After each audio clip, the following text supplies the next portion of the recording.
बाल्टी भरकर बिरयानी खा लो। नैना दुल्हन बनकर शांति निवास में आती है और शादी के बाद आज नैना का अपने ससुराल में पहला दिन है। तभी उसकी ननद किरण बिरयानी बनाकर टेबल पर लगा देती है और कहती है, भैया भाभी, माँ पिताजी, चलो बिरयानी तैयार हो गई है, सभी लोग खाना खा लो। पर नैना, आज तुमने क्यों खाना बनाया? मतलब आज तो मेरी पहली रसोई थी। डोंट वरी भाभी, वैसे भी मुझे बिरयानी का शौक है, इसलिए मैंने बिरयानी बना दी। उसकी बात सुनकर नैना कुछ नहीं कहती और अब सभी लोग खाना खाने बैठ जाते हैं और नैना बिरयानी को खाकर कहती है, बिरयानी तो बहुत अच्छी बनी है नैना, सच में तुम बहुत अच्छी बिरयानी बनाती हो। हाँ भाभी, अब आपको भी हमारे लिए कल से बिरयानी बनानी है। आज तो मैंने बस आपको ट्रेलर दिया था ताकि आप समझ सको कि बिरयानी कितनी जरूरी है हमारे लिए। हाँ किरण, मैं भी बिरयानी बहुत अच्छी बनाती हूँ, तुम चिंता मत करो, मैं हूँ ना, मैं सब देख लूंगी। अब अगले दिन नैना किचन में जाती है और चिकन धोकर सारे मसाले इकट्ठा करती है। शानदार बिरयानी बनाती है। किचन से बिरयानी की बहुत अच्छी खुशबू आ रही थी। तभी नैना की सास कहती है, देख रहे हैं जी, कितनी अच्छी खुशबू आ रही है बिरयानी की। हाँ शांति, देख रहा हूँ।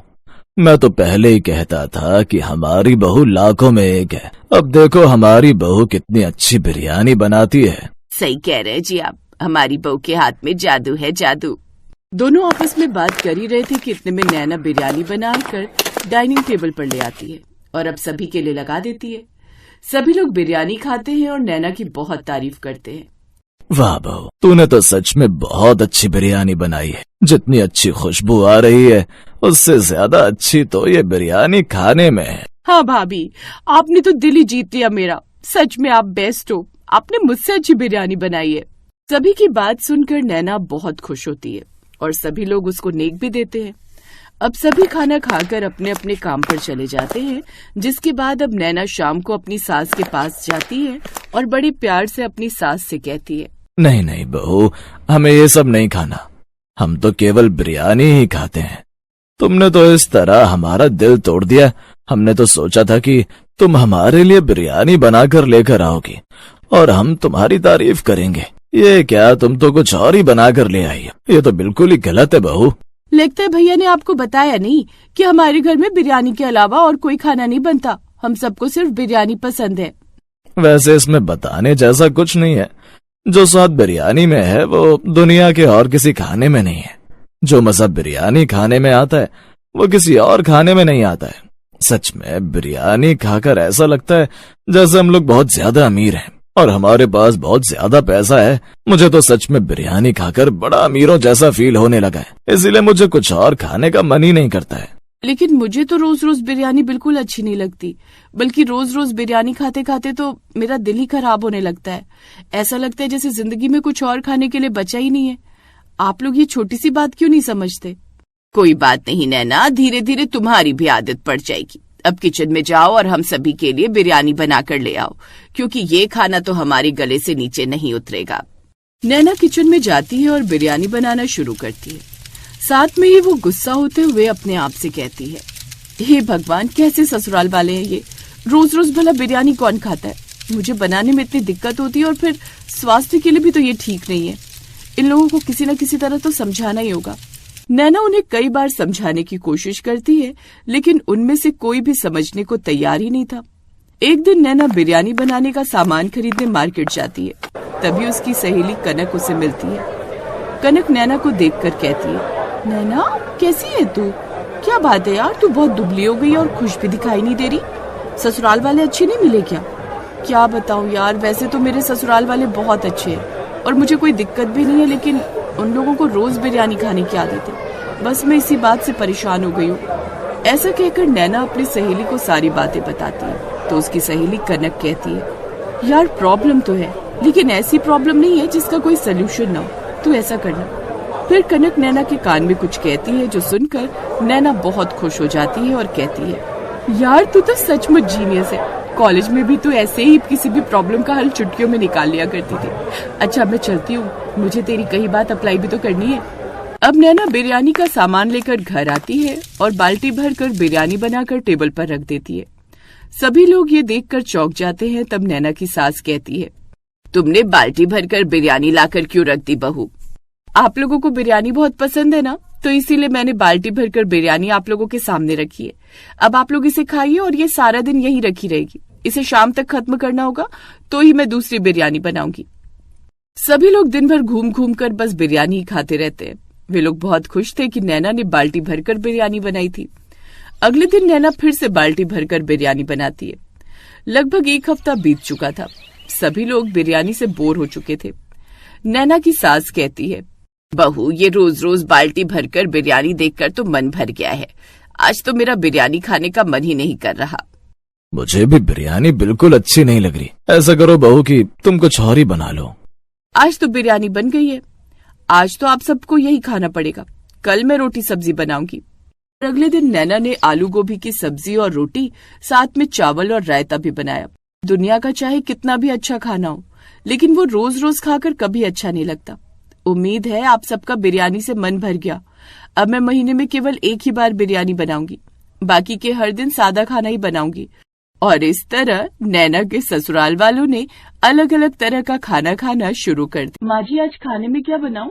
मुझे फ्रिज में चिकन के अलावा कुछ दिखाई भी नहीं दे रहा, तो फिर मैं सोच रही हूँ कि आज चिकन ही बना लेती हूँ।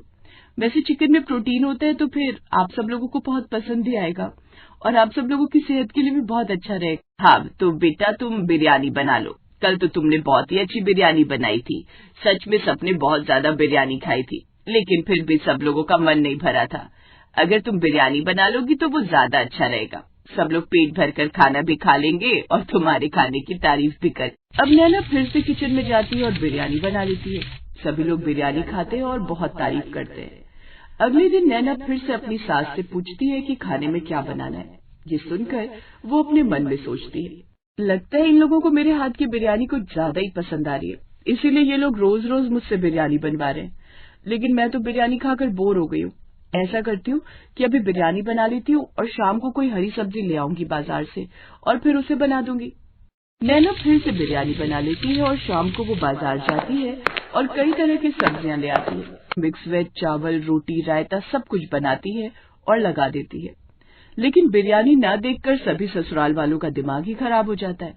उसकी सास कहती है, ये क्या बहू, तुमने खाने में बिरयानी नहीं बनाई।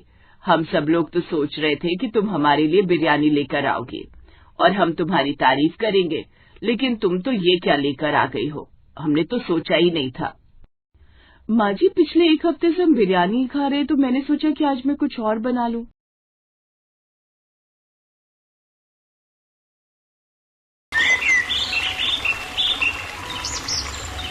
करीम की बिरयानी पूरे मुरादाबाद में मशहूर थी। शाम होते ही उसके बिरयानी के ठेले पर ग्राहकों की भीड़ लग जाती थी।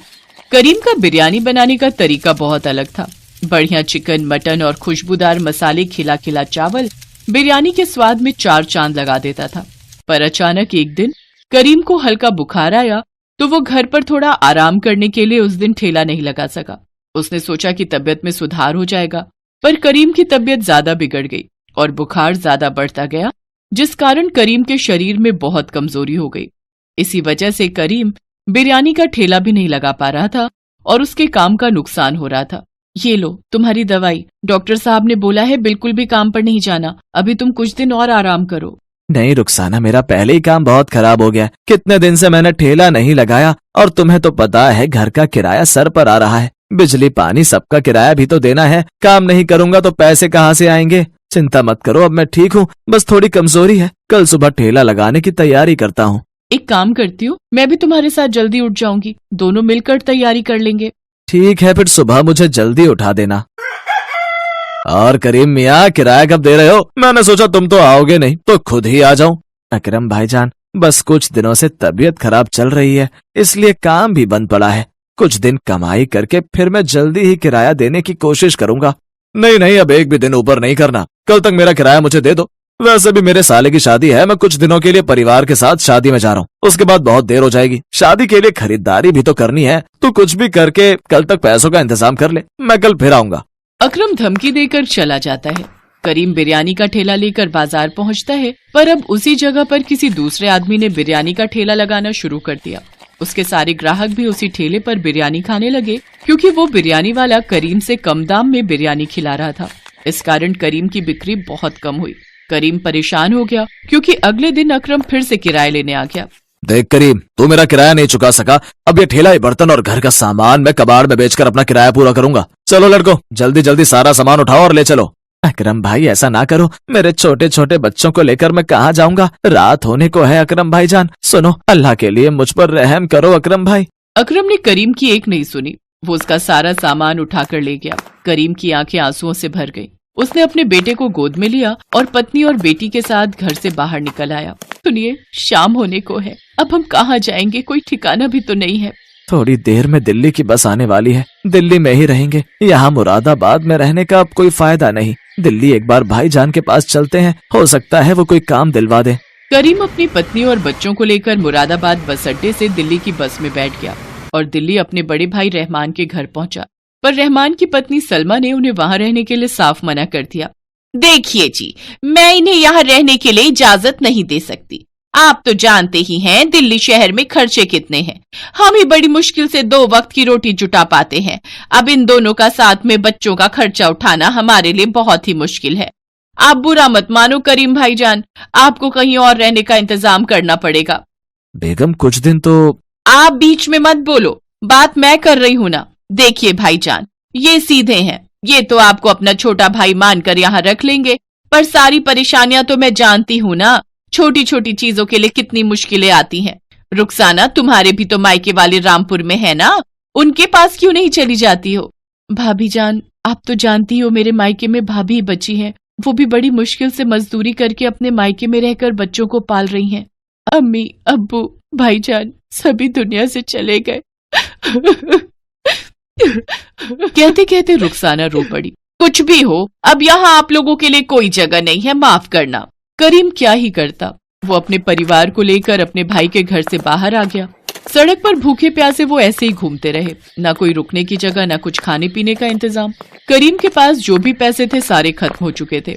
करीम कुछ देर के लिए बच्चों को लेकर फुटपाथ पर एक कोने में बैठ गया। तभी उसका बेटा खेलते खेलते रोड के दूसरी तरफ बने एक बड़े होटल के पास भाग गया। वहाँ बहुत सारे गुब्बारों की डेकोरेशन का काम चल रहा था। हटो बेटा हटो यहाँ से, यहाँ काम चल रहा है, छोड़ो इस गुब्बारे को, जाओ यहाँ से। अरे जुम्मन मियाँ, जल्दी जल्दी डेकोरेशन का काम खत्म करो, वसीम साहब और उनकी बेगम आने वाले होंगे। कुछ भी कहो वसीम साहब, हर साल अपनी बेगम का जन्मदिन बेहद धूमधाम से मनाते हैं। तभी होटल के अंदर से मैनेजर फोन पर बात करता हुआ बाहर आता है। सर, मुरादाबादी बिरयानी के बारे में आपने मुझसे कहा था, पर हमारे मुरादाबादी बिरयानी बनाने वाले बावर्ची की तबीयत खराब हो गई है, वो 1 हफ्ते की छुट्टी पर गया है। सर, मैं जानता हूँ मैडम को मुरादाबादी बिरयानी कितनी पसंद है, और आज वैसे भी उनका जन्मदिन है। ठीक है सर, मैं कुछ करता हूँ। इतनी जल्दी कहाँ से लाऊं मुरादाबादी बिरयानी बनाने वाला, बहुत मुश्किल है। आधे घंटे में सर और मैडम होटल पहुँचने वाले हैं। सर जी, मैं कुछ मदद करूं? मैं मुरादाबादी बिरयानी बहुत लाजवाब बनाता हूँ। सच तो यह है कि मुरादाबाद में मेरा अपना बिरयानी का ठेला था, पर कुछ मजबूरियों के चलते मुझे दिल्ली आना पड़ा। आप मेरे से बिरयानी बनवा कर देख सकते हैं, मुझे भी काम मिल जाएगा और आपका भी काम हो जाएगा। मेरा नाम करीम है। बच्चा खेलते खेलते यहाँ आ गया था, मैं उसे बुलाने आया, तभी आपकी बातें सुनी और मुझे लगा कि आप बड़ी परेशानी में हैं। अच्छा, तो तुम मुरादाबाद के रहने वाले हो, ठीक है। अगर तुम मुरादाबादी बिरयानी लजीज बना सकते हो तो हमें कोई हर्ज नहीं है। आओ, मैं तुम्हें होटल की रसोई दिखा देता हूँ। ठीक है साहब, मैं अपनी बेगम को बोल देता हूँ, फिर आपके साथ चलता हूँ। करीम रुखसाना को बोलकर मैनेजर के साथ होटल के अंदर चला जाता है। होटल की रसोई में जाकर करीम बिरयानी बनाना शुरू करता है। आसपास खड़े बहुत से बावर्चियों से मुरादाबादी बिरयानी बनाते हुए देख रहे थे। करीम के लिए तो बिरयानी बनाना बहुत ही आसान था। वो झटपट बहुत ही बढ़िया, लजीज, खुशबूदार बिरयानी बनाकर तैयार कर देता है। मैनेजर उस बिरयानी को जब टेस्ट करता है तो वो हैरान रह जाता है। सचमुच करीम के हाथों की बिरयानी बहुत ही स्वादिष्ट थी। क्या बात है करीम मियां, तुमने तो बिरयानी बहुत ही बढ़िया बनाई है। मुझे लगता है सर और मैडम को तुम्हारी बनाई हुई मुरादाबादी बिरयानी बहुत पसंद आएगी। तुमने तो मेरी सारी परेशानी दूर कर दी। शुक्रिया साहब। करीम बिरयानी बनाकर होटल के बाहर आ जाता है और वहीं अपनी बेगम और बच्चों के साथ बैठ जाता है। होटल के अंदर से जन्मदिन की पार्टी की आवाजें आ रही थी। करीम बाहर ही इंतजार कर रहा था कि कब उसे मैनेजर बताएगा कि उसके हाथों की बिरयानी सबको कैसे लगी। काफी देर तक वो बाहर बैठा रहा। सुनो जी, आपको बिरयानी बनाकर आए बहुत देर हो गई, अभी तक मैनेजर ने आपको कुछ भी नहीं बताया। कहीं ऐसा तो नहीं कि वो बिरयानी बनवाकर भूल गए हो? एक बार आप खुद जाकर बात करते कि वो क्या कहते हैं, बच्चों को भी भूख लगी है। बेगम, अभी तो पार्टी चल रही है, हो सकता है पार्टी खत्म होने के बाद मुझे बताएं। ऐसे बीच में जाना अच्छा नहीं लगेगा। कुछ देर और इंतजार करते हैं। तुम रुको, मैं बच्चों के लिए सामने ठेले से कुछ खाने का लाता हूँ। करीम जैसे ही बच्चों के लिए कुछ खाने को लेने जाने लगता है, तभी वो मैनेजर को आते हुए देखता है। माफ कीजिएगा, अंदर पार्टी चल रही थी इसलिए आपको बता नहीं पाया। चलिए, आपको सर ने बुलाया है। खान मियाँ, करीम मियाँ की फैमिली के लिए कुछ खाने का इंतजाम कीजिए। करीम मैनेजर के साथ होटल के अंदर जाता है। मुझे मैनेजर ने तुम्हारे बारे में बताया। तुम्हारे हाथों की मुरादाबादी बिरयानी बेहद लाजवाब थी, हमारी बेगम को बहुत पसंद आई। इसलिए हमने सोचा है कि अब से तुम हमारे होटल में बावर्ची का काम करोगे और बिरयानी बनाने की पूरी जिम्मेदारी तुम्हारी होगी। जिस तरह से हमें बहुत पसंद आई है, हमें पता है हमारे कस्टमर भी इस बिरयानी को बहुत पसंद करेंगे। मैनेजर करीम मियाँ को कल से नौकरी पर रख लीजिए। शुक्रिया साहब, बहुत बहुत शुक्रिया। गरीब अकरम होटल के मालिक वसीम मियाँ को शुक्रिया कहता है। वो बहुत खुश था। उसकी आंखों में खुशी के आंसू थे, क्योंकि उसे इतने बड़े होटल में बावर्ची की नौकरी मिल गई, जहां पर उसकी तनख्वाह भी बहुत अच्छी थी। अल्लाह की रहमत से करीम की जिंदगी से दुखों का साया हट गया। उसकी मेहनत की वजह से दिल्ली जैसे बड़े शहर में, बड़े होटल में उसे बावर्ची की नौकरी मिल गई और उसकी सारी परेशानियां दूर हो गई। Thanks for watching.